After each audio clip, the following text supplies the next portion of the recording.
కానీ పెక్కులు పడచ్చు ఇల్లు మొత్తం కాదు ఇల్లు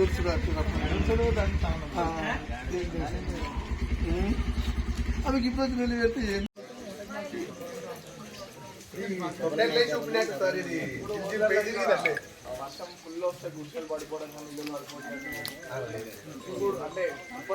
ధన్మ సౌండ్ వచ్చింది. అయితే లేచి చూస్తే బయటికి వెళ్ళి చూస్తే ఏం లేదు. దన్ను అన్నది అంతే. ఇక ఫోటోలు గీటోలు అన్నీ ఇంట్లోకి కింద పడ్డాయి. మీద టీవీ మీద ఆడినా ఎట్లేదు. బయటికి వెళ్ళి చూస్తే ఏం లేదు. ఇక ధవన్ మన సౌండ్ వచ్చింది. ఏమైనా రోడ్ కొడితే ఇట్లా యాక్సిడెంట్ ఇట్లా అయినా అట్లా టైర్లు ఇట్లా వెళ్ళినాయి అన్నట్లు చూస్తే ఏం లేదు. ధన్మన్ అయితే సౌండ్ ఒకటే వచ్చింది. అదొకటే విన్నాం మేము. వాళ్ళంతా అడిగితే ఇక ధన్మన్ సౌండ్ వచ్చింది. ఇది అయితే వాస్తవం.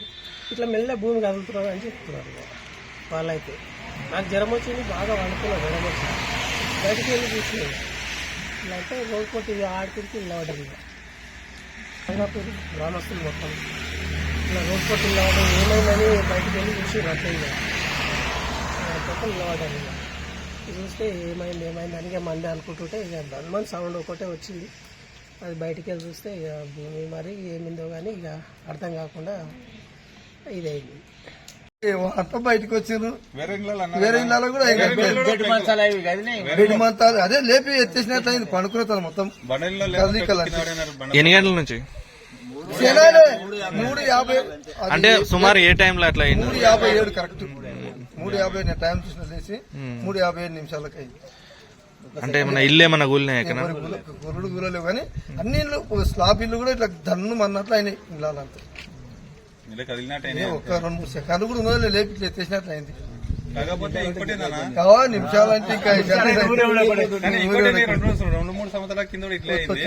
మళ్ళీ ఇప్పుడు కూడా ఇది ఇట్లే అవుతుంది. కాకపోతే మాకు ఏం ఇన్ఫర్మేషన్ కూడా తెలియలేకపోతుంది. మరి ఎందుకు అవుతుంది ఏమైతుంది అన్నట్టు ఒకసారి చెప్తారు కదా. మరి వచ్చే అవకాశం ఉన్నదని కూడా వచ్చే అవకాశం వల్ల బహిరపల్లి, రంగాపూర్, న్యామత్ నగర్ ఇప్పుడైతే ప్రస్తుతం ముందు మళ్ళీ ఏమైనా వచ్చే అవకాశాలు ఇట్లా ఉన్నాయా ఏమన్నా అన్నట్టు అధికారులు చెప్పాలి.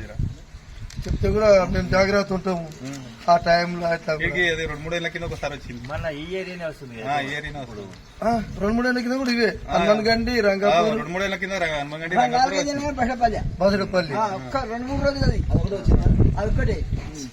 మరి ఎందుకు వస్తున్నాయి అధికారులు చెప్పాలి.